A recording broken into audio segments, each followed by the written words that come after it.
ჩვენი გადაცემა ეძღვნება იმ ადამიანებს, რომლებიც პიროვნულად უკვე გაიზარდნენ, ჩამოყალიბდნენ და ცხოვრებას გემო გაუგეს. ან ვერ გაუგეს. მედიცინა და ფსიქოლოგია ერთად განხილვის დროს ძალიან საინტერესო საკითხებზე შეგვიძლია ჩვენ ვიმსჯელოთ, რაც ძალიან საინტერესო შედეგებამდე მიგვიყვანს. თუ შევხედავთ ასაკს რაღაცა როგორც ერთგვარ კრიზისს და ძალიან ხშირად ადამიანები ასე აღიქვავენ. ვინც თავის თავზე ზრუნავს, თავის სილამაზეზე ზრუნავს, კარგად აცვია, სულ მოვლილია, უსაქმოა. საკმაოდ სოლიდური ნაწილი საზოგადოების ჯერ კიდევ უხერხულობად მიიჩნევს იზრუნოს საკუთარ თავზე. 79 წლის ასაკში დადგა პოდიუმზე და აფეთქა სოციალური ქსელი. ის არის ცნობილი როგორც ყველაზე ცხელი და სექსუალური ბაბუა. გავედი პოდიუმზე და ეს ფაქტიურად იყო ჩემი ეროვნული განვითარებისთვის ახალი ეტაპი.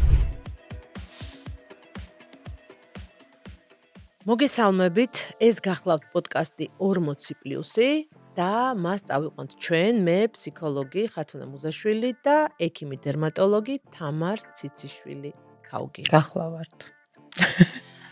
ძალიან დიდი გამოცდილება დაგროვდა ორივე მიმართულებით და ჩვენ გადავწყვიტეთ გავიზიაროთ ჩვენი გამოცდილება როგორც ფსიქოლოგიაში, ასევე პიროვნული მიმართულებით, ასევე დერმატოლოგიაში. გაგაცნოთ სხვადასხვა სფეროები, რომელიც ეხება გაახალგაზრდავებას, თუ ასაკთან ბრძოლის გამკლავებას და მე მგონი თაკო ჩვენი გადაცემა ეძღვნება იმ ადამიანებს, რომლებიც პიროვნულად უკვე გაიზარდნენ, ჩამოყალიბდნენ და ცხოვრებას გემო გაუგეს. ან ვერ გაუგეს, იმიტომ რომ 40-ის მერე უკვე დგება პერიოდი, როცა უნდა გაწეული შრომის შედეგები მოვიმკათ.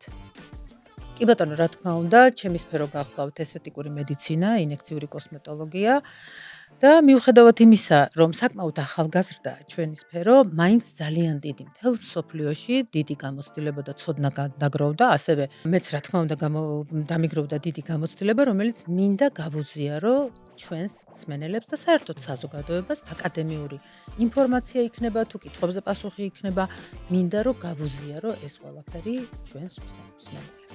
გარდა ამისა, თუ შევხედავთ ასაკს რაღაცა როგორც ერთგვარ კრიზისს და ძალიან ხშირად ადამიანები ასე აღიქვავენ მას, ხო?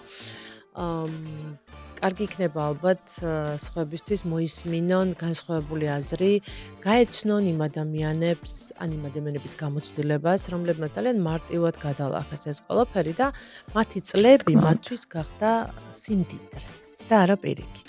კი ბატონო, რა თქმა უნდა, გეთანხმებ მაგაში, რომ ასაკი სიმდიდრეა, მაგრამ ცოტა სხვადასხვანაირი დამოკიდებულება არსებობს ასაკთან.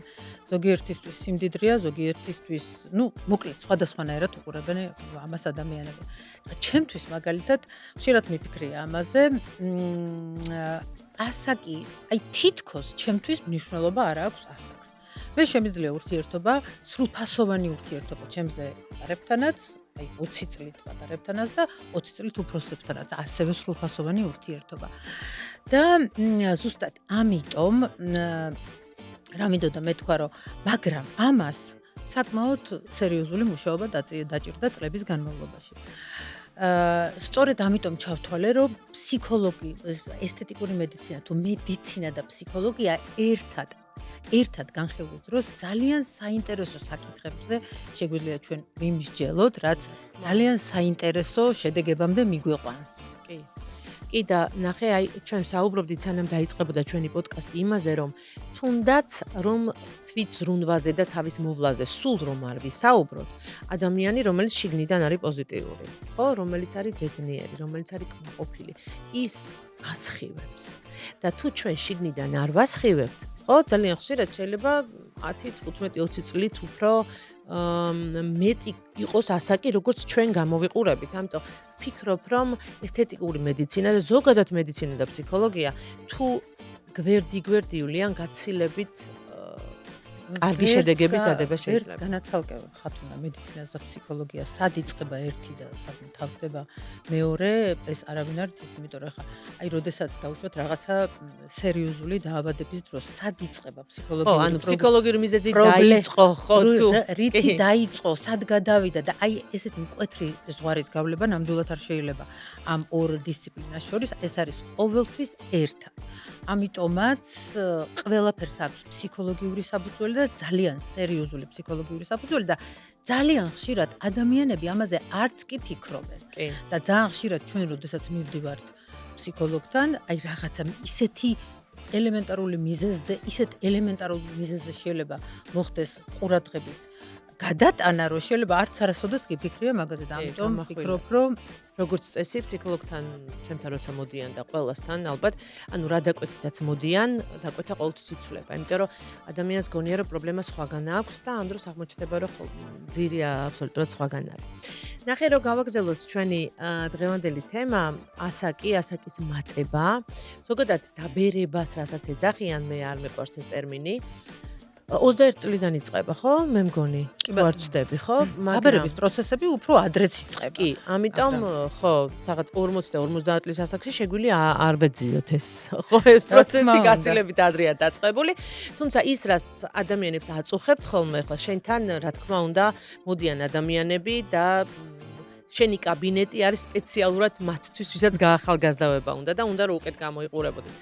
თუმცა ჩემთანაც მოდიან ხშირად იმ პრობლემით, რომ საკუთარ გამოსახულებას სარკეში ვეღარ ეგუებიან, რომ რაღაცა გარკვეული პროცესები არ მოწონთ, რაც მიმდინარეობს მათ შეგრძნებებში, მაგრამ უფრო აქცენტი გვაქვს გარეგნობაზე. და ნახე იცი რას მინდა ხაზი გაუსვა, რომ ძალიან გაახალგაზრდავდა ასაკი დღეს 21 საუკუნეში. გვახსოვს მე და შენ, რომ ჩემს ბავშვობაში 40 წელს გადაცილებული ქალი უკვე ითვლებოდა საკმაოდ ასაკიანად. რა თქმა უნდა, საკმაოდ ასაკიანად. უხერხული იყო გათხოვება. ძალიან სიკვდილი. ბავშვის გაჩენა და დაორსულებაც კი. კი, მე ძალიან კარგად მახსოვს, რა თქმა უნდა, მე ძალიან კარგად მახსოვს ეს. ამაზე გვილაპარაკია კიდეც, რომ იყო ერთი ქალბატონი დეიდას მეგობარი, რომელიც სულ შარვლით დადიოდა, იმის გარდა არავინ არ დადიოდა და ეს რაღაცა უხერხულობად ითვლებოდა. ნუ ეხა იმაზე და მე ეს ძალიან მომწონდა, იმიტომ რომ მაშინაც რაღაცნაირად აი სხვანაირად უფრო თავისუფლად უყურებდი ამას ყველაფერს, მაგრამ მინდა გითხრა, რომ კი ბატონო, იმაში მართალი ბრძანდები, რომ რაც შეეხება გათხოვებას, რაც შეეხება ბავშვის გაჩენა 40 წლის მერე და გათხოვება იყოს სირცხვილი, რა სიტყვის ხალხი. და ეხაც არის, იცი, ეგ კომპლექსები. აი, როდესაც ადამიანები ფიქრობენ, რომ რაიმე პროცედურები ჩაიტარონ და გაახალგაზრდავდნენ, ეხა შენ გაცილებით უკეთ გაშლი ამ თემას. მათ აქვთ კომპლექსი, იცი, რომ უკეთ რო გამოვიყურებოდი და ვიღაცამ შემეატყოს, რომ მე გავახალგაზრდავდი. ამის კომპლექსიც კი გააჩნია. რომ ვიღაცა დაინახავს, რომ მე გავახალგაზრდავდი და ესეთი აღარავა. შეიძლება შენთან ყოფილან ასეთი ადამიანები, მაგრამ ნახე, ჩემთან რა ხდება, როდესაც პაციენტი მოდის, ძირითადად აი მოდიან დავუშვათ ყველაფრის გაკეთება უნდა. გაახალგაზრდავება უნდა, მაგრამ რას მეუბნებიან, იცი, რომ არაფერი შემეწყოს, ზუსტად მინდოდა შენთვის მეკითხა, არაფერი შემეწყოს. ახლა, როდესაც აქ არის ლაპარაკი, როდესაც კომპლექსურ ჩარევაზე ვლაპარაკობთ, აქ არის ლაპარაკი 10-15 წლით გაახალგაზრდავებაზე. ახლა არ არის ලაპარაკი იმაზე, რომ მარტო ერთი ხაზი გაუსწორო სიტყვაზე, ტუჩი გაუკეთო ან ცხვირი და ასე შემდეგ. აი, როდესაც გაახალგაზრდავებაზე, როდესაც რომელიც აი რამდენიმე სხვადასხვა და რაღაცა პერიოდს მოიცავს და რაღაც რამდენიმე სხვადასხვა პროცედურას, ხო? აქ არის ლაპარაკი იმაზე, რომ უნდა გაახალგაზრდავდეს ადამიანები სადღაც 10-15 წლით. და არაფერი შემეტყოს. აი, რა დგას ამის უკან? თუ არაფერი უნდა შეეტყოს, აი, როგორც ფსიქოლოგს მინდა გითხო, რომ თუ არაფრის შეცვლა არ უნდა, მაშინ აბა რა უნდა? ვერ ხვდები მე მაგას. ხვდები რა შეასაქმე და შენ მინდა რომ გაგვცე პასუხი ამაზე. ძალიან საინტერესო დაკვირვებაა სხვათა შორის. ნახე, მან არ უნდა რომ შეატყონ ადამიანებმა, სხვებმა, რომ მან რაიმე ჩაიტარა. ჯერ დავიწყოთ იქიდან, რომ თვით ზრუნვა, ხო? და საკუთარ გარეგნობაზე ზრუნვა, ჯერ კიდევ გარკვეულ წრეებში სირცხვილია და ეს წრეები საკმაოდ ფართოა. ზუსტად გამახსენდა ის, რომ ვინც თავის თავზე ზრუნავს, თავის სილამაზეზე ზრუნავს, კარგად აცვია, სულ მოვლილია, უსაქმოა. ადრე ასე ითვლებოდა ყოველ შემთხვევაში. სხვა შორის რაღაცა გარკვეულ წრეებში ეხლაც ასე ითვლება. ნუ მეტნაკლებად ვინც პიროვნულ ზრდით არის დაკავებული იმ ადამიანებს თვით ზრუნვა არის უკვე შემოვიდა მოდაში და გავერკვიეთ ჩვენ რომ ყველაფერი რაც გვინდა ცხოვრებაში, გვინდა საკუთარი თავისგან და ამიტომ საკუთარი თავი ძალიან მნიშვნელოვანი ფიგურაა ჩვენ ცხოვრებაში და არ შეიძლება საკუთარ თავს მომხმარებლურად მოვექცეთ, რომ მარტო მოვთხოვოთ აქეთ, რომ იმუშაოს, გააკეთოს, პული იშოვოს თუ რაღაცა და ჩვენ მას არაფერი არ მივცეთ და ძალიან მიხარია, რომ ამ გზაზე ვდგევართ უკვე, მაგრამ საკმაოდ სოლიდური ნაწილი საზოგადოების ჯერ კიდევ უხერხულობად მიიჩნევს იზრუნოს საკუთარ თავზე. ეხლა ნახე, შენ რა კითხვაც დასვი, რომ არ შემეტყოს. ერთგვარი ბულინგის მსხვერპლი ხდებიან ადამიანები და რაღაცა სირცხვილია. უი, ეს გაიკეთე? ძალიან აქტუალურია, კი. ხო, და არა, რას ქვია გავიკეთე? ხვდები, ანუ აი ეს არის უხერხული. იცი რა არის უხერხული ხო, მაგრამ აქ ორი მომენტია, ნახე. ამ შემთხვევაში ადამიანები შეიძლება პირობითად ორ ნაწილად დაიყონ. ერთი არის ის, რომ სხვას არ გავდე. და აი ვიღაცას რომ აქვს ისეთი არ გამოვიდეს. ახლა ხო მოდიან, ახლა მე ბუნებრიობის მომხრე ვარ და საერთოდ ყოველთვის ვცდილობ, რომ აღვადგინო ეს ყველაფერი და ზოგ მდგომარეობაში დავაბრუნო. მაგრამ მაინც ეშინიათ, რომ აი ეს რაღაცა, რაც თვითონ არ მოწონთ, მაინდა-მაინც ის არ გამოვიდეს და მეორე, რომლებიც უბრალოდ არ უნდათ, რომ ვიღაცა მიცოდეს, რომ სიტყვაზე ასაკი მოემატა და რაღაცნაირად ჩაერია თავის უნდათ. მათ უნდათ, რომ სხვები ფიქრობდნენ, რომ ისინი სულ ახალგაზრდები არიან. ანუ აქაც არის რაღაცა გარკვეული არიდება თვალის. ნახე, შენ როდესაც მოხვედი ამასაკამდე უკვე, ხო, ეს ხო ძალიან დიდი მადლია, რომ შენ დღეს ხარ აქ და ახლა ამდენი წლის ხარ და იმის საშუალებაც გააქვს, ეს ხო ფუფუნებაა, ხო? რომ უკვე გაახალგაზრდების პროცედურები დაკავდე. ნაცვლად იმისა, რომ მადლობას ეუნეოდე შენ თავს, ან არ ვიცი, გარემოს, რომელიც დაგეხმარა, ჩვენ ხო მარტო არა ვართ და გზასაც მარტო არ გავდივართ თქვათ, რომ შენ აქ და ახლა ამ წერტილში იყო, შენ არ გინდა რომ გაუსწორო თვალი იმას, რომ ასაკი მოგემატა და გინდა რომ ყველაფერი ყოფილიყო ისე როგორც 20 წლის წინ იყო. ხო, ნუ იცი რა მაინტერესებს ახლა ამ შემთხვევაში, შენ რასაც ამბობ, რა მაინტერესებს? ამ შემთხვევაში რა ხდება? რომ ადამიანმა თავის დროზე, აი დაუშვათ მე მინდა ვიყო 20 წლის ახალგაზრდა. ეს რას ნიშნავს? რომ მე 20 წლის წინ იმ სრულფასოვანი ცხოვრებით ვერ ვიცხოვრე, როგორც უნდა მეცხოვრა და დაუშვათ სხვა ეტაპზე ვერ გადავედი და აი იქ დავრჩი, თუ უბრალოდ ის არ გავიარე, რაც უნდა გამევლო, დამაკლდა და ეხლა მინდა ავინაზღაურო, თუ უბრალოდ მეშინია სიბერის. იცი რა არის? შეიძლება ასე შევხედოთ, ასე ცალსახად ვერ განვსაზღვრავთ. სიბერის ყველას ეშინია. იმიტომ რომ, როდესაც მე ჩემ თავს ვუყურებ სარკეში, ვუყურებდი ადრე, როგორი ვიყავი 18 წლის, 20 წლის, 30 წლის, როგორ წარმომიდგენია, რომ შეიძლება რაღაცა ვიყო 90 წლის, ან 100 წლის, როგორ გამოვიყურებოდი, იმ გამოსახულების ადამიანებს ეშინიათ. კი, ნამდვილად ეშინიათ, თუმცა ადამიანებს უფრო უნდათ ხოლმე, რომ გააჩერონ დრო. და ნუ ეს არის, ხო. კარგი იქნებოდა. კარგი იქნებოდა, რომ დრო გავაჩეროთ, კი. დრო გაგვაჩერებინა, ოღონდ ხშირად მithავს სხვათაშორის მე რა იქნებოდა, რომ გარეგნულად ადამიანი არ ბერდებოდეს, ნუ თქვათ, კარგი ადრე ვამბობდი, რომ 25 წლის მერე. მერე 30. ხა 40 წლის მერე, აი ასეთ გარეგნობას რო ინარჩუნებდე, ისეთ როგორც 40 წლის ასაკში გაქვს, კარგი იქნებოდა. არაჩვეულებრივი. იცი რა, მე ვფიქრობ, შეგვიძლია მაყურებელს გავუზიაროთ რაღაცა დეტალები ალბათ ჩვენი ცხოვრებიდან, ხო? ანუ რატო მივეცით თავისუფლება, რომ 40 წელს ზევით ადამიანებს უნდა ვესაუბროთ თამამ ნაბიჯებზე, ვესაუბროთ იმაზე, რომ ცხოვრებას გემო ჩაატანონ, იმაზე, რომ ასაკი არ არის ბარიერი, ხო? ანუ ეს ყველაფერი დგას. ვიცი რა, მე ვფიქრობდი, გვესაუბრა შენს მილანის Fashion Week-ზე. იმიტომ რომ ამას უნდოდა, ნამდვილად უნდოდა სითამო. რომ თუნდაც აი იმ საზოგადოების აზრს, რომელიც მაინც ემოქმედებს ჩვენზე. შესაძლებელია ჩემზე და შენზე ისე ძლიერად არ მოქმედებს საზოგადოების აზრი, მაგრამ ჩვენ ისეთ სოციუმში გავიზარდეთ ბავშვობიდან, ხო? რომ უფრო მეტად მოქმედებს, ვიდრე მაგალითად სხვა ქვეყნების მოქალაქეებზე. და ის რომ გამოსულიყავი მილანის Fashion Week-ზე მოდელის სტატუსით, მე ვფიქრობ, რომ ამას უნდოდა სითამო. და ბრავოს გეუბნები. როგორც აღმოჩნდა კი არა, ნამდვილად უნდოდა სითამო, მაგრამ რა არის, იცი რომ აი წეღანაც რო ვლაპარაკობდით თვითონ ასაკის იმაზე, ხო? მე მაინც მგონია რომ ეს არის ხასიათი.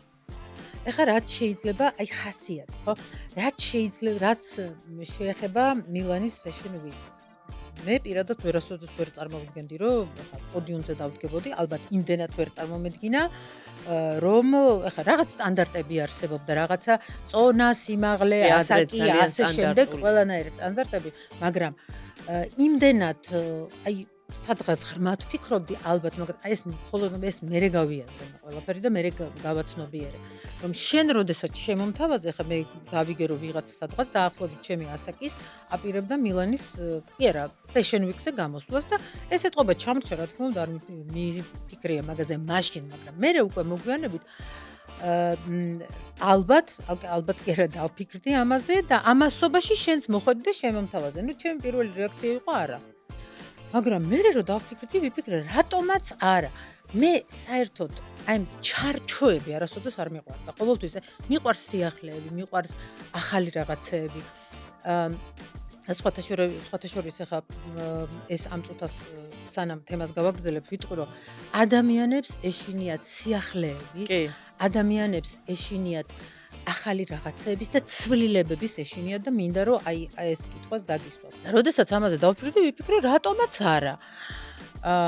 ეს იყო ფაქტიურად მოდა საზღვრების გარეშე, იქ ჩემზე უფროსებიც იღებდნენ მონაწილეობას, აი აბსოლუტურად ყველანაირი წონის მქონე ადამიანი და ეს იყო მართლა საოცრება და მე მიხარია, რომ იქ ვიყავი.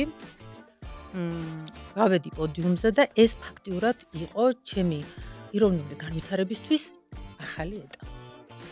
იცი რა, თან ეს იყო მაყურებელს რომ ვუთხრათ, ძალიან სურპრიზები ახლდა ამას, ხო? თან თაკოს შვილი და სიძე და დიშვილი იყვნენ, რომლებიც არ იცოდნენ რომ თაკო გამოდიოდა პოდიუმზე. ჩვენ ყველა ესე ვუთხარით რომ უბრალოდ მივდივართ დასასწრებად მილანის Fashion Week-ზე. ოღონდ ბოლოს ესეთი მოგვიწია იმის თქმა, რომ თაკო ვერ ესწრება მილანის Fashion Week-ს, იმიტომ რომ სადღაც რაღაცა კონფერენციაზე უნდა წავიდეს და ძალიან გულდაწყვეტილი იყო ყველა, რომ თაკო როგორ ვერ ესწრება და უცებ თაკო რო გამოვიდა სცენაზე პირდაპირ პოდიუმზე. ეს იყო ძალიან ისეთი ეს არაჩვეულებრივი გამოცდილება იყო. და სხვათა შორის იცი, ალბათ შენი შვილისთვისაც და მომავალი თაობისთვისაც ძალიან მნიშვნელოვანია, როდესაც ბავშვები ხედავენ, რომ საზღვარი არა აქვს არაფერს, ყოველთვის შეგიძლია რაღაცა შეცვალოს. თქმა უნდა, საზღვარი არა აქვს არაფერს, არასოდეს არაფერი უკვე გვიან არ არის, ყოველთვის შეგიძლია დაიწყო რაღაცა, რაც ძალიან მოგწონს, ძალიან გინდა, ძალიან გიხარია და აქამდე ვერ მოახერხე. ხო, ამის გაკეთება თავისუფლად შეგიძლია დაიწყო, მაგრამ ნახე, ეხა მე მინდა რომ აი ამაზე გამცე პასუხი. ხათუნამ რატომ ეშინიათ ადამიანებს სიახლეების და ცვლილებების? ზოგადად ეს კომფორტის და დისკომფორტის ზონა პრინციპში განისაზღვრება იმითი, რომ კომფორტის ზონა რას ქვია ფსიქოლოგიაში, ჩვეულ მდგომარეობას, რომელიც შეიძლება საერთოდ არ მაწყობდეს მე და არ მომწონდეს, მაგრამ შეჩვეული ჭირი, რჩებნია, შეუჩვეველი ჭირი. აი ესეთი გამონათქვამი, რომ მოვიშველიო ასე ვთქვათ. მაგრამ ნახე, საიდან მოდის ეს ყველაფერი, ცოტა ღრმად რო წავიდეთ, ჩვენ ხო რაღაცა გამოქვაბულის დროინდელი ინსტინქტები ჩვენში ჯერ კიდევ ცოცხალია. და მაშინ, როდესაც თვით გადარჩენის რეჟიმში ვართ, ეს ჩვენი გამოქვაბულის დროინდელი ინსტინქტები ცოცხლდება და რა არის ახლა ამ ჩვენგან დამოუკიდებლად? კი, რა არის ეს თავარი მიზანი ამისი ამ ინსტინქტის, რომ გადავრჩეთ. და თუ ადრე, როდესაც ჩვენ ცხოვრობდით გამოქვაბულებში, ნუ კაცობრიობა, ჩვენი წინაპრები, ყველაფერი ახალი და უცხო იყო საფრთხე. ნახე, უცხო გარემოში შეიძლება შევეჭამე ნადირს. ხო, თუ ახლოს არ მეყოლებოდა ჩემი ტომელები ან თემელები. უცხო ადამიანი შეიძლება ყოფილიყო ასევე სხვა ტომელი, რომელიც ასევე შემჭამდა. და აი რომ გადავრჩენილიყავი, მე უნდა ყოფილიყავი ახლოს ჩემ თემთან და იმ ადგილთან, რომელსაც ვიცნობ. და შესაბამისად ეს ყველაფერი ჩვენს ქვეცნობიერში სადღაც ღრმად დევს და აი პიროვნული ზრდა რაში გვჭირდება, როცა ჩვენ ემოციური ინტელექტით ვკავდებით, როდესაც პიროვნული განვითარებით ვკავდებით და საკუთარ თავზე ვმუშაობთ, ჩვენ ამ გადარჩენის რეჟიმიდან ცოტა გამოვდივართ და რაციონალურად უფრო მეტად შეგვიძლია აზროვნება თუნდაც სტრესულ სიტუაციაში. მაგრამ თუ ამას არ ვაკეთებთ, ან იმ მომენტებში, როდესაც ზოგადად ესეთი რაღაცა ნეგატიური გავლენების ზემოქმედების ქვეშ ვიმყოფებით, ყველაფერი ახლის ქვეშინია. აი რატომ არის თუნდაც შენ უამრავი ტრენინგი გაქვს გავლილი, ვიცი, რომ პიროვნულის დის და სხვადასხვა ტრენინგებზე რომ თავაზობენ ხოლმე ესეთ დავალებებია, რომ მაგალითად გადი ქუჩაში და უცხო ადამიანს უთხარი კომპლიმენტი, მე ძალიან ხშირად გამიკეთებია. უცხო ადამიანს გამოელაპარაკე, რატო? რომ აი ეს ბარიერი გადაილახოს, რომ უცხო შემჭამს მე და უცხო შეიძლება იყოს საფრთხე, ხო? იმიტომ რომ მე თუ გადავწყვეტ რომ საფრთხე არ მაქვს, ნებისმიერი უცხო ადამიანი შეიძლება გახდეს ჩემი მეგობარი, მას მე რაც გავეცნობი, ძალიან ფართოვდება ჩემი შესაძლებლობები საზღვრები. რა თქმა უნდა, პიროვნული განვითარება ძალიან მნიშვნელოვანია და მე მიხარია რომ ეს დღეობით უფრო და უფრო წინ მიდის ეს ყველაფერი. მე როგორც შენ თქვი, ძალიან ბევრი ტრენინგი მაქვს გავლილი, პიროვნული ზრდის, უამრავი ტრენინგი, უამრავი დავსწრები ვარ, მომისმენია და ასე შემდეგ და ასე შემდეგ, რაც მე პირადად ერთერთი დამეხმარა საკუთარი თავის შეცნობაში და ეს ძალიან მნიშვნელოვანია, იმიტომ რომ რაღაცა გარკვეული ასაკის შემდეგ ფაქტიურად ჩვენ აღარ ვიცნობთ საკუთარ თავს, არ ვიცით რა მოხდება, როგორ მოვიქცევით, სანამ ის კონკრეტული მომენტი არ დადგება, ხო? და მე აი ეს ტრენინგები და სემინარები თუ ტრენინგები ძალიან დამეხმარა ზოგადად ჩემთან ურთიერთობაში, ზოგადად საზოგადოებასთან ურთიერთობაში, ადამიანებთან ურთიერთობაში და რა თქმა უნდა, ჩემ პროფესიულ განვითარებაში, ჩემს პაციენტებთან ურთიერთობაში, იმიტომ რომ ჩემთან პაციენტი როდესაც მოდის, ფაქტიურად გარკვეულწილად მე მისი ფსიქოლოგი ვარ.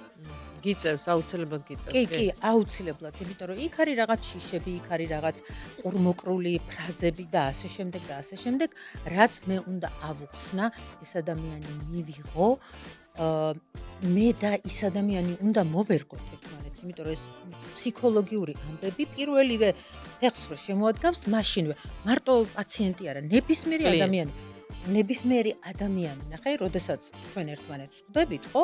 პირველივე წამებიდან უკვე ერთვება ეს ფსიქოლოგიური შეფასება, ერთმანეთის შეფასება. ჩვენგან დამოუკიდებლად რაღაც ავტომატურ რეჟიმში ხდება, რაზე ჩვენ შეიძლება არც კი ვფიქრობთ. და აი თუ შეიძლება შენ რო გააგრძელო, რომ აი რა ხდება ამ დროს ადამიანები, როდესაც ხვდებიან ერთმანეთს.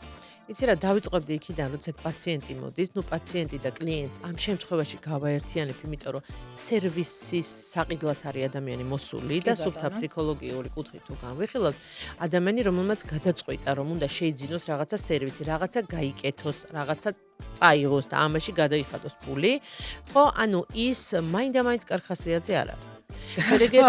ერთ-ერთი ყოველთვის ადამიანს აქვს ესეთი გაუაზრებელი ფონური შიში, რომ არ მოტყულდეს. და ის მიიღოს რისი მიღებაც უნდა. და ეს არის 90% შემთხვევაში.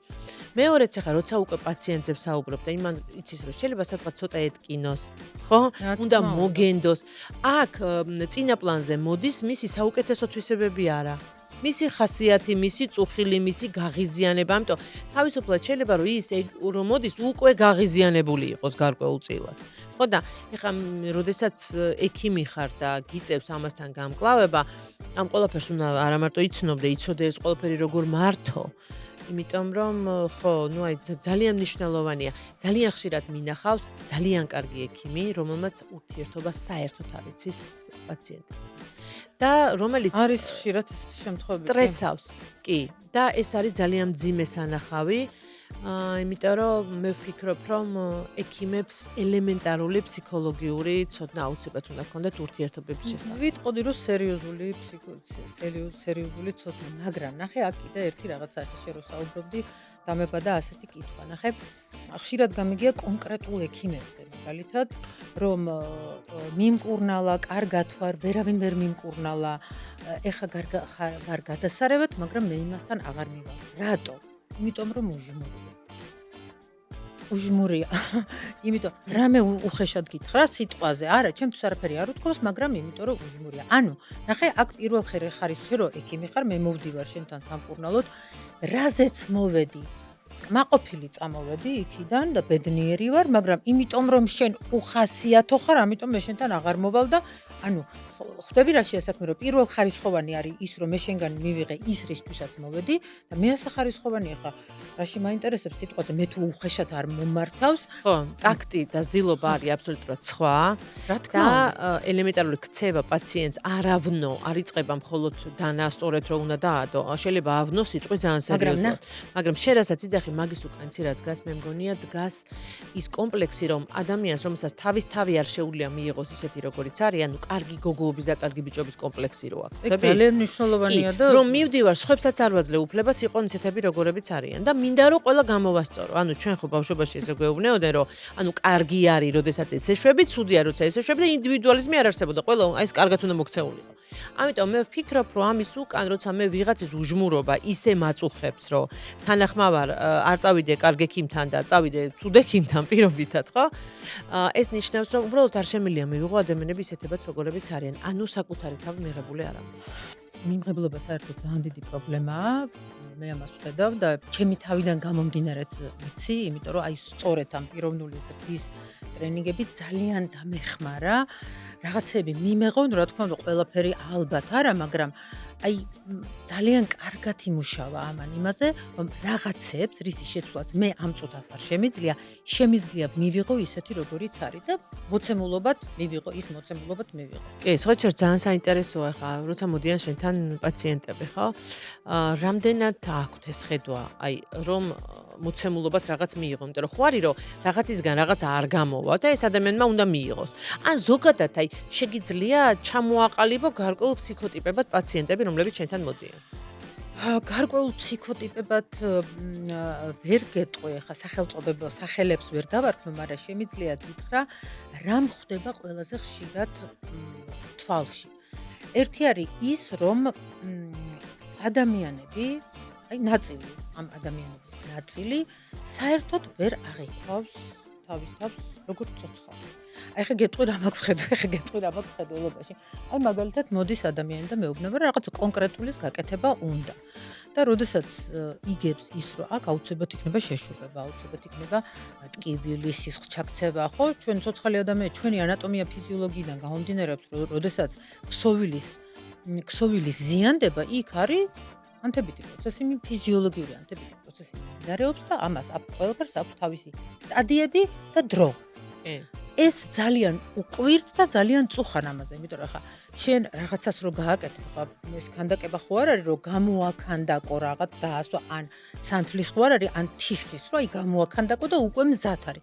ეს სხვათა შორის ძალიან ხშირად ხდება და ძალიან მიკვირს მე ეს ამბავი და ზუსტად მინდოდა ხა სხვანაირი სხვა შემთხვევებიც არის, მაგრამ ამასთან დაკავშირებით შენთან მინდოდა გადმოსულიყავი კითხვით, რომ რატომ არის ასე? რატომ ვერ იღებენ ადამიანები და არა აქვთ გააზრებული ის, რომ ისინი არიან ცოცხალი ადამიანები და ყველაფერი, რაც ხდება, ისე ხდება, როგორც დედამიწელი ადამიანისთვის არის იცი რა, დამახასიათებელი. ადამიანები ამაზე არ ფიქრობენ უბრალოდ. ნახე, ცოცხალები არიან კი არა, უბრალოდ აქ სიღრმეში არ ხდება ჩასვლა, იმიტომ რომ არის არა პროცესზე ფიქრი, არამედ არის უფრო შედეგზე. ნახე, აი, როდესაც ჩვენ რაღაცა მიზანი გვაქვს, ორი უკიდურესობა მიზანთან მიმართებაში. ერთი არის, რომ მარტო მიზანს ვხედავ და პროცესი გააზრებული არ მაქვს, აი ძალიან ხშირად, როდესაც ბავშვი უნდათ რომ გააჩინონ, რამდენი მოულოდნელი რაღაც იდეალიზებული, რომ აი ოღონდ გავაჩინო და წარმოუდგენ, რომ ბავშვი უჭირავს ლამაზად, სამშობიაროდან რომ გამოდის, ვარდებით რომ უართვა მეუღლემ და იმის იქით იმდენი პრობლემა არის.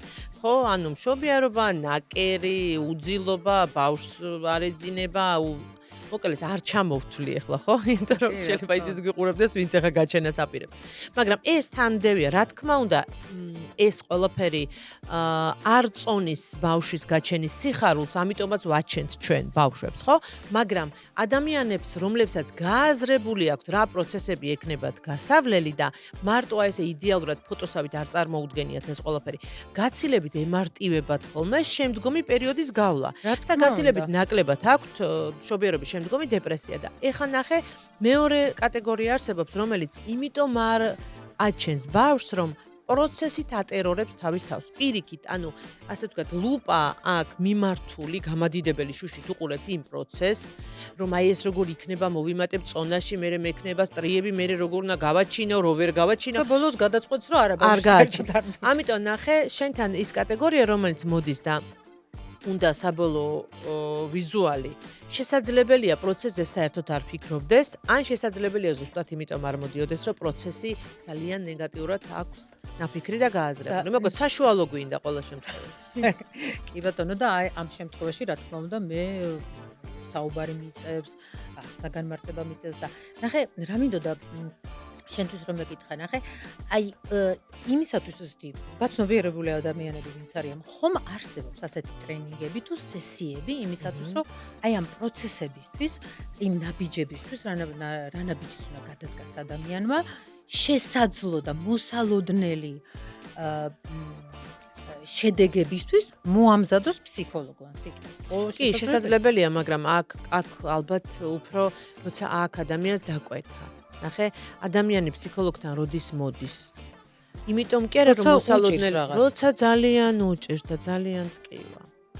და როცა ძალიან უჭირს და ძალიან ტკივა, ხშირ შემთხვევაში მზათაც არის. იმიტომ რომ ტკივილი გვამზადებს იმისთვის, რომ რიციც გვეშინია, ისიც გავაკეთოთ, მაგრამ ამ შემთხვევაში ხო, კარგი იქნებოდა, რომ ვიაზრებდეთ რა პროცესს გავდივართ. აი ნახე, მე ნამდვილად ვიცი, რომ ასეთი ტრენინგებიც არსებობს, ასეთი სესიებიც არსებობს, რომ როდესაც რაღაცა ნაბიჯის გადადგმას აპირებ, იცოდე რა მოხდა და განიხილო ყველა შესაძლო. რა თქმა უნდა, ყველაფერს მაინც ვერ განიხილავ, იმიტომ რომ მაინც ადამიანები ვართ, მაინც ჩვენი ცხოვრება არის და უამრავი მოულოდნელი რაღაც შეიძლება მოხდეს, მაგრამ აი განიხილო შესაძლო ვარიანტები. თუნდაც დაუშვათ გამოცდილების მიხედვით ვიღაცას რაღაც დაემართა, მაგრამ აი ზუსტად საქმეც მაგაშია, რომ ნახე, აი ვიღაცას რაღაც დაემართა და მე მეშინია რომ მეც არ დამემართოს. კი, ყველა შემთხვევაში. ამ დროს შეიძლება ერთხელ ვიღაცას დაემართა და არასოდეს აღარავის აღარ დაემართა. და ეს შიში გაიგივება ჩემი იმასთან, იმ ადამიანთან თუ აი იმ შედეგთან ხდება და ესეც ამას მოაქვს ზუსტად ეს შიშები, რა შიშებიც შემდგომ აქვთ ადამიანებს და რითიც ფაქტურად მათ სიცოცხლის საშუალებას არ აქვს. ნამდვილად. იცი რა მინდა გკითხოთ აკო, აი ასაკზე რადგან საუბრობთ, ყველაზე მეტად რაზე შეიძლება შეგვეტყოს, რომ ასაკმა მოიმატა. ანუ ფოტოებს ხო ვუყურებთ ჩვენი, თქვათ 5 წლის წინანდელ ფოტოს და 5 წლის შემდეგ თითქოს ნაოჭი არ გვაქვს, მაგრამ რაღაცაზე გვეტყობა, რომ ასაკმა მოიმატა.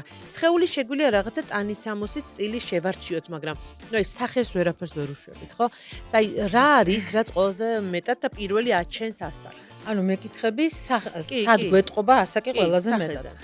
რა თქმა უნდა, ეს ყველაფერი არის ის ანატომიური ცვლილებები, რასაც იწვევს ასაკის მიმატება. ყველაზე მეტად რა თქმა უნდა, ტანი, იმიტომ რომ შეგიძლია ივარჯიშო, შეგიძლია ძალიან კარგ ფორმაში გქონდეს, ტანი რა თქმა უნდა შეგიძლია 60-ით დაფარო, მაგრამ სახე არის სახე ყოველთვის სახე ჩანს ყველა კი ის ნაწილია რომ სხვათა შორის ერთ-ერთი დაბერების ერთ-ერთი ყველაზე მნიშვნელოვანი მიზეზიც ეგ არის რომ ყველაზე მეტად ჩანს და ყველაზე მეტად და ხშირად ხდება მზისხიობა.